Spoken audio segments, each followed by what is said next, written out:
Sorry Riya, আমার আসতে দেরি হয়ে গেল। কোনো ব্যাপার না, বিয়ের তৃতীয় বিবাহবার্ষিকীর অনেক অনেক শুভেচ্ছা।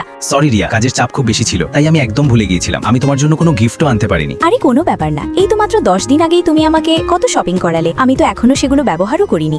রিয়া, তোমার কি খারাপ লাগেনি? না, আর এমনিতেও সম্পর্ক গিফট দিয়ে নয়, বরং একে অপরের সাথে থাকার মাধ্যমে টিকে থাকে। রিয়ার কথা শুনে আমার প্রথম স্ত্রী টিনার কথা মনে পড়ে যায়। আরে বাহ, আজ তুমি এতগুলো খাবার বানিয়েছো? হ্যাঁ, আজ আমাদের অ্যানিভার্সারি না? কই আমার গিফট দাও। সরি টিনা, ওটা আমি ভুলে গিয়েছি। কি, তুমি আমাদের অ্যানিভার্সারি কিভাবে বলতে পারলে? তুমি কি ব্রেকআপ করতে চাও? টিনা, তুমি সব কথায় ব্রেকআপ টেনে আনো কেন? আর আমি তোমাকে কবে গিফট দিই না? নতুন বছরে, ভ্যালেন্টাইন্স ডেতে, এমনকি আমরা মাসের 7 তারিখে প্রথম দেখা করেছিলাম বলে প্রতি মাসের 7 তারিখেও আমি তোমাকে গিফট দিই। তার মানে তুমি আমার গিফটগুলোর হিসেব রাখো? টিনা, আমি ওটা বোঝাতে চাইনি। হাত ছাড়ো আমার, আমি তোমার কোনো কথা শুনতে চাই না। আমি যখন অফিসের কলিগের সঙ্গে কথা বলছিলাম ঠিক সেই সময় রিয়া সেখানে এসে যায়। সমর। আরে রিয়া, তুমি ওর সাথে পরিচয় করে নাও, ও আমার অফিসের কলিগ খুশি। হ্যালো খুশি। হাই রিয়া। আচ্ছা, আমি এখন আসি। রিয়া, খুশি আর আমি একসাথেই কাজ করি, তুমি চাইলে বসের কাছে জিজ্ঞেস করতে পারো। সমর, সেটার কোনো প্রয়োজন নেই, আমার তোমার উপর পুরো ভরসা আছে। এখন চলো খাবার খেতে যাই। রিয়ার কথা শুনে আমার টিনার কথা মনে পড়ে যায়। আরে টিনা, এত ঠান্ডায় তুমি এখানে দাঁড়িয়ে আছো? এই নাও, এটা পরে নাও। সরাও এটা। আরে এই মেয়েটাকে, তুমি ওর সাথে কি করছো? টিনা, ও আমার সাথে অফিসে কাজ করে। কিন্তু তোমরা তো এমন ভাবে ঘুরছো জানো ও তোমার গার্লফ্রেন্ড। মনে হয় ও পাগল হয়ে গেছে। টিনা, তুমি এমন কথা কিভাবে বলতে পারলে? তোমার কি আমার উপর ভরসা নেই?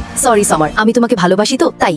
ভালোবাসার সাথে ভরসা করাটাও জরুরি। ইয়ার, আমি বলেছি না রাত 10টার মধ্যে চলে আসবো। বেবি, আমি কোনো মেয়ের সাথে নেই, বন্ধুদের সাথে আছি। এই দেখো। ইয়ার, বিয়ের পর তো জীবনটাই বরবাদ হয়ে গেছে, আমরা কোথাও যেতেও পারি না। হ্যাঁ বন্ধু, এটাই তো আমার অবস্থা। কোথায় আছো, কখন আসবে, কার সঙ্গে আছো, মিনিটে মিনিটে ভিডিও কল দেয়। কিন্তু আমার স্ত্রী কখনো এমন করে না, ও আমাকে খুব বিশ্বাস করে। এই ব্যাপারে আমাদের সমর খুব লাকি। চলো পার্টি এনজয় করি। চিয়ার্স।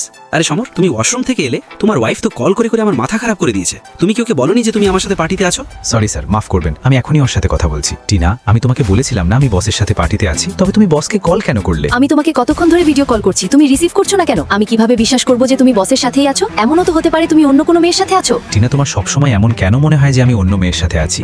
তোমার কি আমার উপর একদম ভরসা নেই? কেন আমাকে সবসময় সাফাই দিতে হয়? যখন বিশ্বাসী নেই তখন এই সম্পর্কের মানে কি?